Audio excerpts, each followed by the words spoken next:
Kingdom Hearts 2 is a bit of a sad game in my estimation. It's a game which has a lot of really cool ideas and mechanics, but few of them were iterated on due to the direction its series decided to go. As a result, Kingdom Hearts 2 fits a very specific niche that its sequel and prequel don't appear to be equipped to handle.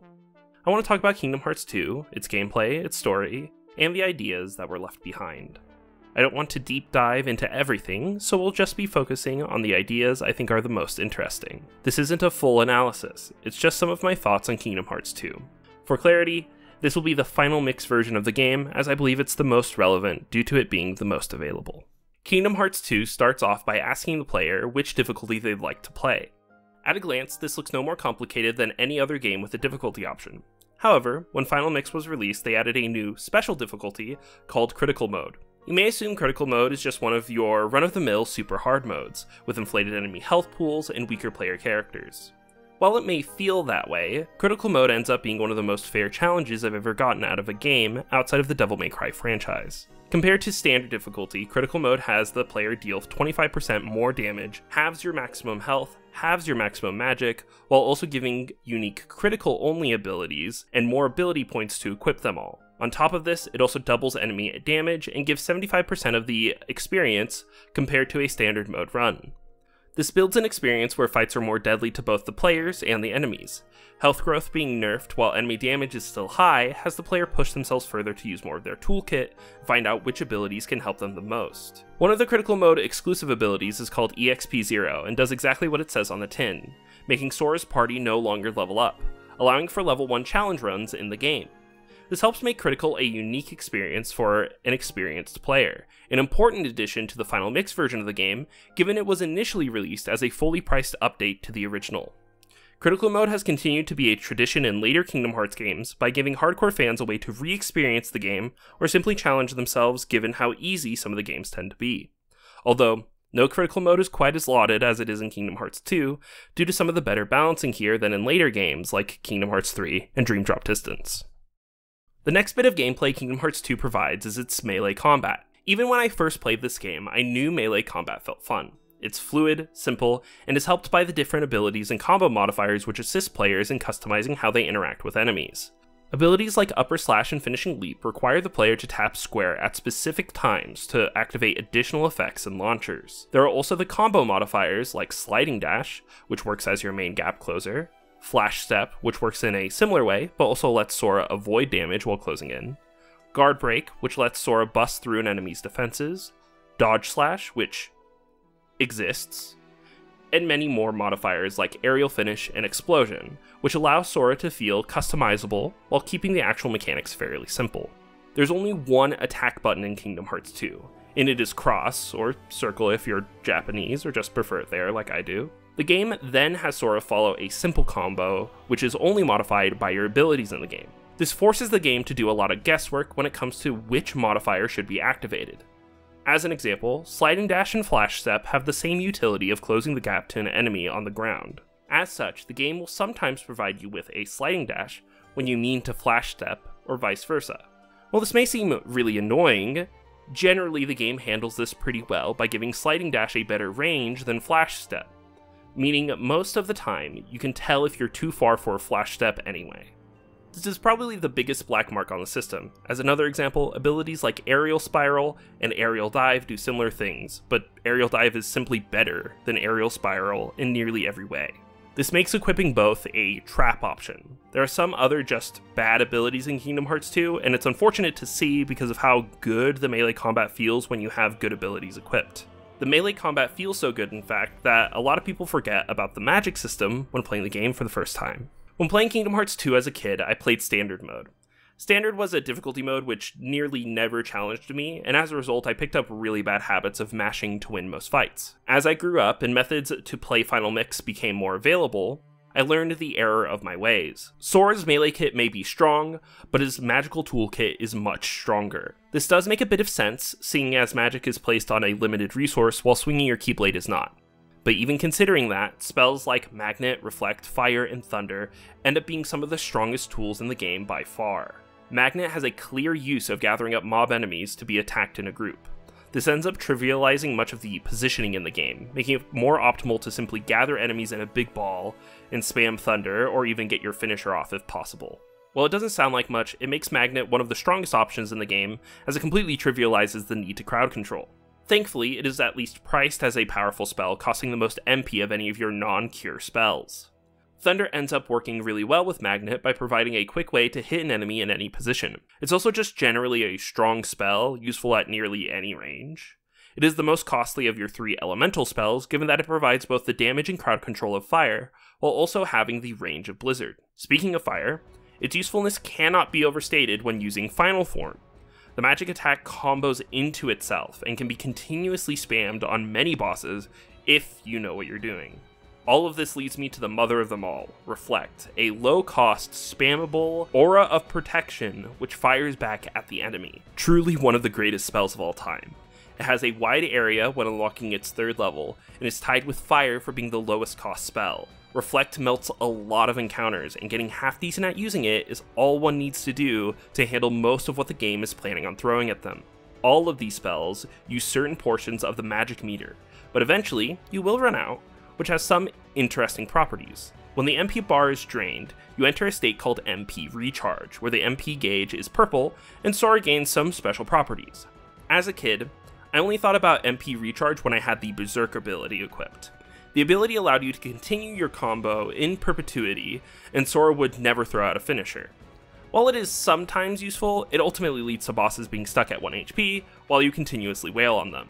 That said, I was wrong to assume Berserk was the only mechanic to interact with MP Recharge. Your drive gauge refills faster while on MP Recharge at all times. This leads to a great synergy between the 2 resources, where you're constantly attempting to grow one while the other is being restored. Using your drive gauge for forms or summons is also extremely helpful. All that being said, due to this synergy, many of the overpowered options in this game are not properly reined in by the MP bar. It's very easy to get your MP back in this game before getting into MP haste abilities and ethers. This means if you're stuck in a situation without magic, it's a trivial thing to get your magic back, and never feel like you lacked it. This is also affected by how MP Recharge sometimes provides the conditions to get out of it with a form change fairly quickly. All these options make the MP gauge feel less like it reigns in magic, and more like it's the minimum protection needed on players spamming Cure at all times. Given that Cure is not always the best decision, I suppose it's best to talk about all of the items and equipment you'll find to help you deal with getting continuously bopped by Heartless. Due to the way that the command menu works, a lot of items are obscured by having to navigate the menu, selecting the item from a list, before finally picking who you want the item to go to. As such, items probably aren't most people's go-to when attempting to heal, unless you have them on a shortcut. Part of the process of learning more about this game taught me how foolish it was to spam the Cure spell all day. You are simply getting rid of one of the best resources in the game when you could have instead chosen an item from a list. Having access to Reflect, Magnet, and Thunder is almost always preferred to healing yourself. On top of this, casting Cure with 1 MP is the same as casting it with 1000 MP, so using it with a full MP bar is a foolish decision. In addition, you should be considering the equipment you use to avoid needing to heal in the first place. Ensuring your equipment has the proper defenses and provides enough ability points for all the options you want is important for ensuring that you have the easiest time playing the game.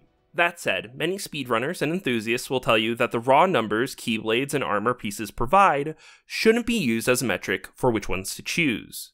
You should instead look at the ability points given and the elemental resistance given by your equipment.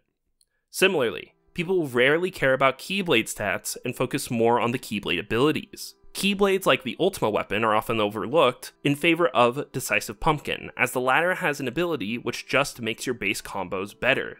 When it comes to elemental resistance, it's just a matter of elemental damage being more powerful and more common than physical damage, especially when we get to the data organization bosses in the post-game. Thus, it's important to focus on these numbers rather than Sora's raw defense stat. When it comes to equipping Donald and Goofy, it ends up being a tad worthless, as they both have fewer tools than Sora, and the player has much less control over their actions. Keeping them equipped will probably lead to easier fights, but Donald and Goofy are pretty boring compared to their Kingdom Hearts 1 selves. Stocking them with items to throw at you during the super bosses is useful though. Given the lack of direct control the player has over them, the allies make up for it by having abilities called limits. Limits fully use your MP bar and give Sora invincibility while also dishing out deadly attacks. The ally you use the limit with has to be alive to use it, and once activated, many enemies and boss monsters will fall away. Some of the strongest limits in the game are things like Tron's Setup or Donald's Duck Flare. Since limits do take up your magic meter, I find them to be rarely worth it, unless I have a specific strategy in mind which requires the limit. That said, many of them are quite powerful and worth experimenting with. The allies in general are alright. Your main two are going to be Donald and Goofy. Exchanging them out for a third party may mean you get access to their limit, but it also means you're probably losing out on your Valor or Wisdom forms. While this is excusable in the early game, by the time you make your second trip to all the worlds, you want to ensure that you have those forms available at all times. Donald and Goofy also end up having the best growth of all the party members due to being the main characters in the game. They get the most equipment, the most abilities, and end up having the most powerful item slots, which can be important for the post-game fights. Given all of the power these two have, I think it's usually best to keep them in the party unless you need the limit granted by the third party member. I mentioned it earlier, but your companions are also important for the all-new drive gauge and forms that accompany it. Valor form is your physical strength at its peak. You have much stronger land and air combos, you attack with 2 keyblades, gaining the abilities of both, you jump higher, and each hit you do gives 1 experience point for the form. Valor is such an easy form to take advantage of because of its early game availability and its strong moveset. That said, magic spells aren't available in the form, meaning some of the cool spells which help shut down encounters are not available to you in the late game, which makes this form feel as though it drops off. Leveling up the form provides you with high jump, which allows Sora to jump higher. Kind of useful, but some of the other forms have more exciting abilities. If Valor is your physical powers emphasized, Wisdom form is the opposite, emphasizing your pure magical abilities. You have a long range attack, you slide around, allowing you to cast spells while moving, your spells have gained additional properties to make them more potent, and the form gains 1 experience for every Heartless killed. While it's possible for Valor to drop off in the late game due to the various forms you gained and the utility of magic spells, Wisdom does not fall off in the late game given its ability to enhance and modify spells. It also works as a great way to keep your mobility high during a fight where you need to be casting spells a lot. For example, Demyx's water clones are easily destroyed by the high mobility Firaga given by Wisdom form. Leveling up the form gives Sora access to Quick Run, which works as a mobility tool and a way for Sora to escape danger quickly, or to beat up Roxas with no remorse.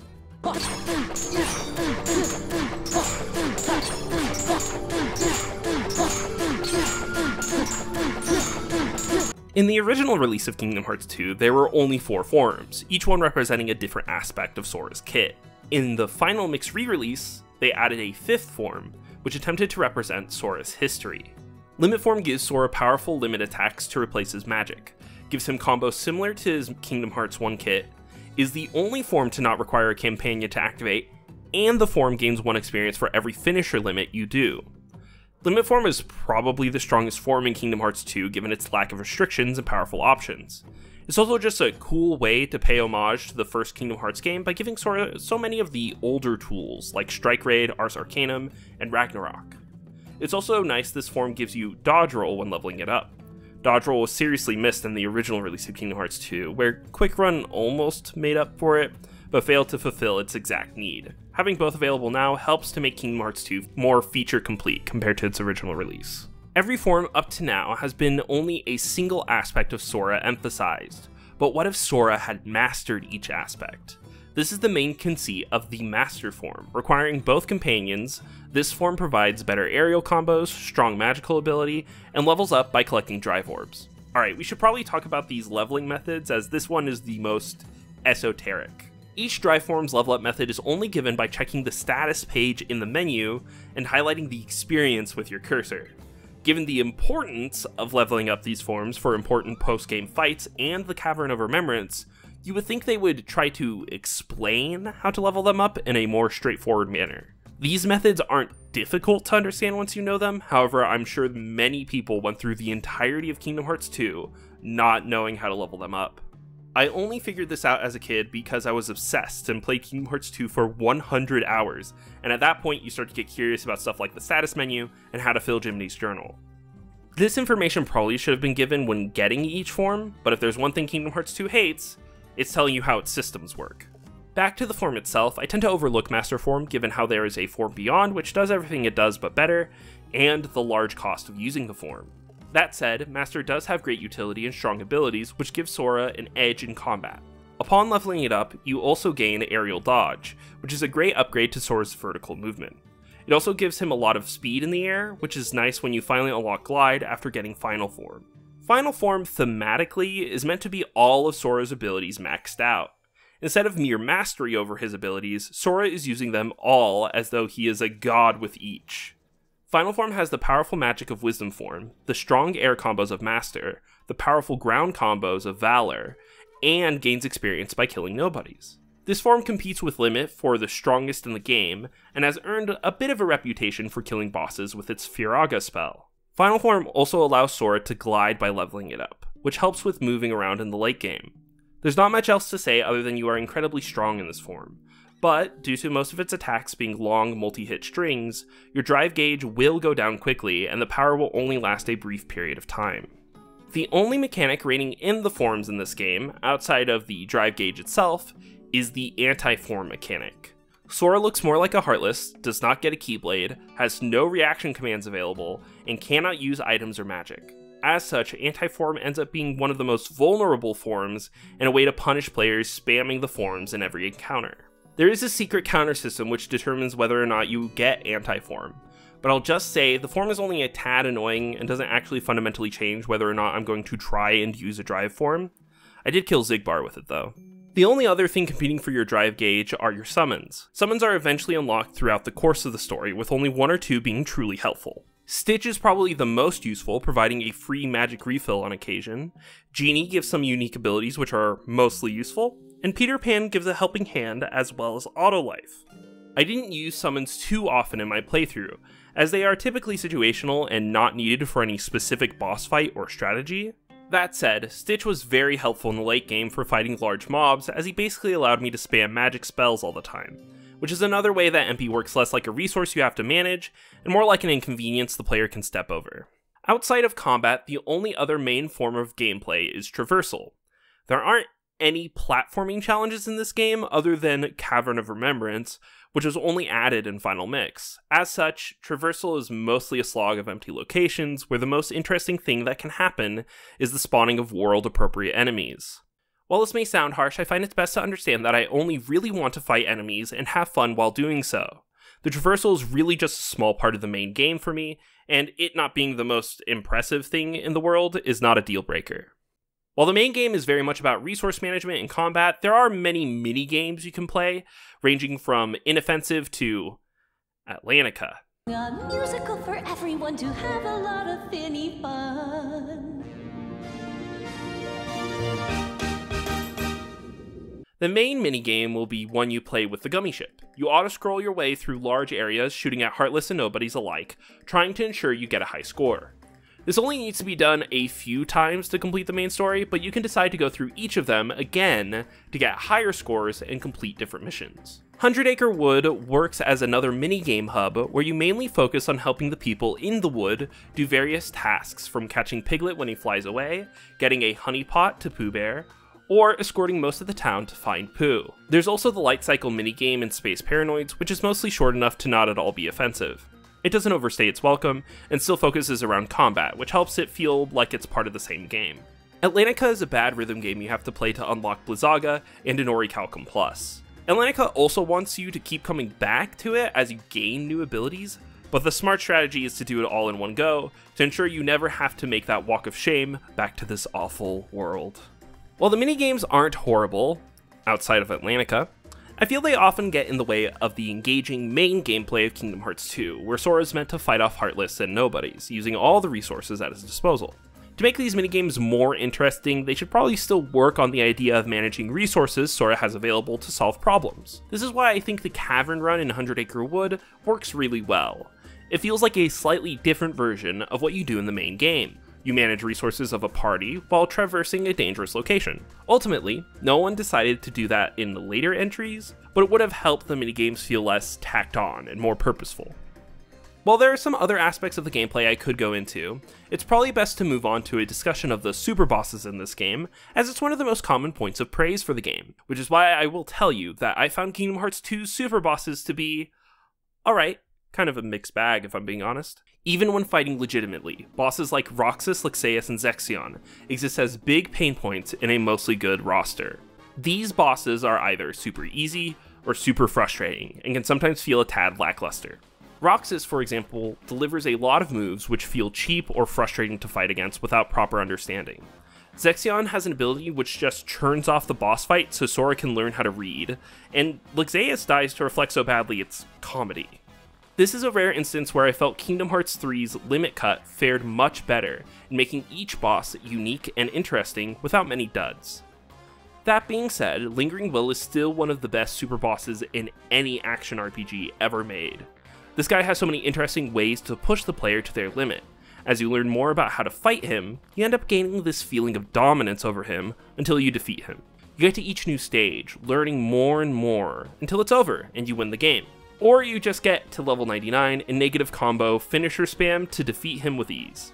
Yeah, finisher spam goes a long way to beat many of the super bosses in this game. While it's not something most people will run into, and is straight up impossible on level 1 runs, it is still an important part to understand in the context of Kingdom Hearts 2 having a lot of broken strategies, which ruin some of the balance and spectacle of combat. Overall, the gameplay of Kingdom Hearts 2 is a bit of a mixed bag. While the main combat can be a source of a lot of fun and strategy, much of the mini-games and secondary quests throughout the game tend to feel like afterthoughts, rather than anything worth exploring or practicing. Despite the combat working so well for the game, it can still be easily exploited with some rudimentary knowledge of its simple tools. Finding out how to break the combat can be fun, but with this new knowledge, it's hard not to constantly use the best strategy whenever possible. That being said, the gameplay is still effective at providing an action experience which feels similar to the older Final Fantasy titles, and gives Sora a unique set of tools which sets him apart from the other games in the franchise. Despite my quibbles, Kingdom Hearts 2 has mostly good gameplay, only occasionally let down by its scope and freedom. A scattered dream that's like a far-off memory. A far-off memory that's like a scattered dream. I want to line the pieces up. Yours and mine.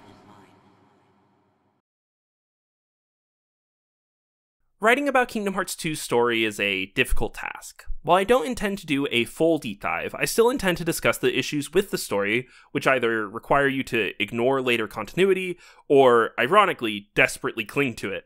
As a result, I wanted to discuss the story in large swaths, starting with the Roxas prologue and moving forward from there. There's a lot of talk about how this story in particular is not very friendly to those who did not play Chain of Memories. While I can understand where those people are coming from, I personally played this game without the knowledge of Chain of Memories on my first playthrough, and it wasn't all that confusing. The first hours of the game give us a glimpse of the life of a teenager named Roxas living on a world called Twilight Town. While it seems he's simply dealing with normal teenager problems, it becomes quite clear that Roxas has more on his hands, as strange white creatures assault him and his friends. In his time of need, Roxas is able to use the Keyblade, a weapon he only saw in his dreams, to fight these strange creatures. This is a great start for the game, as I believe it helps ease the confusion for players who did not play Chain of Memories. Roxas is as confused about what's happening as the player. It's also not clear what his relationship to Sora is, and we only get glimpses as to what's actually happening. If you have played Chain of Memories, these scenes simply have added context. You see characters like Axel, Naminé, and Diz, which help you get acclimated to the situation you're in, while still making it clear that Sora, Donald, and Goofy are recovering from their adventure in Castle Oblivion. While Roxas' prologue has a bit of a sad ending here, we immediately get Sora back in our control. Sora is then given further explanations of what's happening from Yen Sid. While you may be a tad lost if you hadn't played Chain of Memories, Sora, Donald, and Goofy do not remember those events either. This helps players who had avoided that game get more acclimated to the current stakes. I actually believe this is one of the most well-done aspects of the story. The writers were clearly thinking about how to accommodate fans who didn't know about what happened in Chain of Memories, while also giving important nods to it for the die-hard fans who did pick up the game. After the meeting with Yen Sid, the first half of the game has Sora, Donald, and Goofy trying to reopen the lanes between the worlds after they were closed at the end of Kingdom Hearts 1. They also have 2 additional problems to solve, finding King Mickey and Sora's friend Riku, as well as discovering more about Organization 13 and their end goals. Yensid also informs the party about the Nobodies, Nobodies being the husks left behind when powerful people are turned into Heartless. While some appear as the weird white jumpsuit guys Roxas fought, the more powerful ones are indistinguishable from people, these more powerful Nobodies having formed the organization. I feel it's important to mention all of these goals clearly at the start of the main story, because there have been people who, in defense of one Kingdom Hearts game, say untrue things about this Kingdom Hearts game. Each of these 3 goals is slowly developed over time, and in a way where it feels like the characters are always making tangible progress. I never felt as though the characters were searching in the dark for something they would never find. During my playthrough, I felt like we were either connecting the separated worlds, learning more about what's happening with Mickey and Riku, or learning more about the organization. Pete and Maleficent work as an additional faction, which causes complications to reaching any of the 3 previously listed goals. Pete is not shown to be threatening in the same way as other threats are presented, but he is persistent. Sora, Donald, and Goofy constantly deal with him trying to get in their way. The group is shown to have grown and can easily handle his minor inconveniences, including his hordes of Heartless. That being said, the plot of the Disney worlds themselves had very little to do with the overall story. Outside of thematic parallels in some of them, most of the Disney World stories end up feeling ancillary compared to the main story. The only moments I enjoyed were the nods to previous continuity. People talk about previous events from Kingdom Hearts 1 in a somewhat natural way. Due to the year-long time skip, some things have changed on certain worlds, and it was fun to explore those aspects. The second half of the story is where things get more interesting. Sora learns that the Ansem from the first game was merely the Heartless of guy who named himself Ansem because his master was named Ansem, but his real name was Xehanort. Xehanort became a Heartless, and the Heartless was powerful enough to take on the name Ansem and look like the villain of Kingdom Hearts 1. Xehanort's Nobody also used the Ansem moniker as a base for his name, but added an X calling himself Xemnas, who formed the organization. We later learned the real Ansem, Ansem the Wise, had disguised himself to Riku and Mickey during the events of Chain of Memories under the pseudonym Diz. After this, Sora saves Hollow Bastion from 1,000 Heartless. He also learns the organization has Kairi, their location is unknown, and its continued use of the Keyblade only helps them reach their goals. The only note of good omens was Riku showing up. Sora is then asked to look for where the organization is hiding. He also has a renewed interest in finding Riku after finding King Mickey. Despite some of the clown logic going on with the reveal of Xehanort, the return to Hollow Bastion isn't terrible, and builds some nice stakes while developing the story further. As Sora is tasked with finding the organization, he is then sent back to the existing Disney worlds to look for clues. The retread through the old worlds, where Sora and his friends discover new problems to solve, was fun, if a bit tedious in some areas. While I think the second visit of Olympus Coliseum, Agrabah, and Beast's Castle were worthwhile, places like the Pride Lands were a chore to go through again. I found it was more fun to revisit these worlds to handle a problem which was brewing in the first half, but reaches its climax on the return. This time, Sora has more direct conflict with the organization members, stopping their plans to find strong nobodies for their army. The world visits are much shorter, and Sora is able to find out more about where the organization is hiding, going to Twilight Town and discovering a route to their headquarters. The final stretch of the game is probably the second most story-heavy compared to the introduction. We have several moments where new lore is established characters are killed, and reveals are finally made to Sora, Donald, and Goofy. Sora discovering Roxas' significance being the most notable event. We also meet up with Riku, who joins our party after getting a fantastic skincare routine from this exploding laser cannon built by Ansem the Wise. Sora and Riku work together to bring Xemnas down, and the game ends with them returning home. The world's safe again. While there are some moments here which don't make any sense at all, like Kairi getting a Keyblade, ultimately, most of this is payoff for all the setup done earlier in the game. Xigbar, who's been taunting Sora from the beginning, is defeated. Luxord is defeated. Yikes is defeated, and we finally understand what Xemnas was up to the whole time. While later games would make these defeats less impactful, Kingdom Hearts 2 does a good job of presenting these characters with solid moments prior to their death. You also get a bit of closure for Roxas and Naminé. This is also a little undone by later games, but it's done rather well and doesn't overstay its welcome in this one. I would also be remiss not to mention Sora handing the Lucky Charm back to Kairi, a promise made in Kingdom Hearts 1, finally fulfilled. Overall, the story of the game works, but doesn't avoid some key issues which go on to plague the franchise. The Disney worlds are a bit boring and have little to do with the overall plot. Some of the reveals regarding the nature of the antagonists are silly or outright dumb, and there are many contrivances using the ambiguous nature of magic or powers unseen to give the main group an edge. Also, time travel. Bad Kingdom Hearts 2, shame on you. The story is enjoyable, but if you begin asking questions to try and understand it, you will be confused and frustrated by the answers you end up finding most of the time.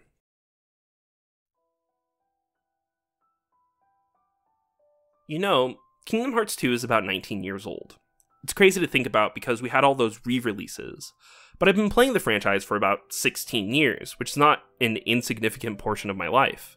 It's interesting to look back on it as a place where the franchise sort of fell apart.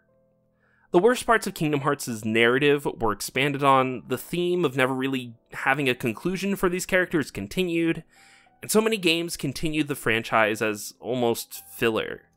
It's a little shocking to think about.